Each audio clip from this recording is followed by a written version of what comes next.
જો એ છે, પહેલાં એ દોરી નાખો. આ એ લાઈન છે આપણી પાસે. એમાંથી કેટલી પ્લેટો છે? તો કે 2 પ્લેટ. આ પહેલી પ્લેટ અને અહીંથી આ બીજી પ્લેટ. પહેલું કામ આ એમાંથી 2 પ્લેટ બનાવી. યસ. હવે પહેલી પ્લેટ સાથે કોણ છે? તો કે સર સેકન્ડ પ્લેટ. આ સેકન્ડ પ્લેટ ક્યાં ટર્મિનેટ થાય છે? તો કે બીમાં. ઓકે. પછી બીજી પ્લેટ સાથે કોણ છે?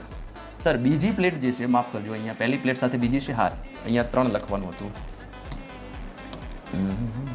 આ 3 લખવાનું હતું. ફરીથી સમજાવું. એમાંથી 1 અને 3. એમાંથી 1 અને 3. ફાઇન. હવે પહેલી પ્લેટ સાથે બીજી પ્લેટ, એટલે પહેલી પ્લેટ સાથે બીજી ક્યાં ટર્મિનેટ થઈ? બીમાં.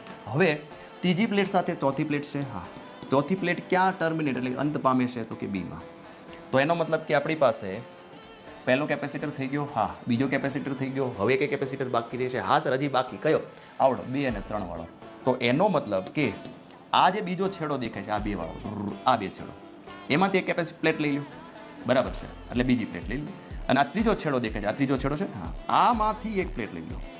તો હવે તમે જોવું જોઈએ, આ ત્રણેય કેપેસિટર એકબીજાને કેવા છે? એ ત્રણેય કેપેસિટર એકબીજાને સમાંતર દેખાય છે. તો સમાંતર દેખાતા હોય તો શું થાય? સરવાળો. તો 3C 3 ε0 ડિવાઇડેડ બાય d. તો જોઈએ આપણે. હા સર, 3 ε0 ડિવાઇડેડ બાય d.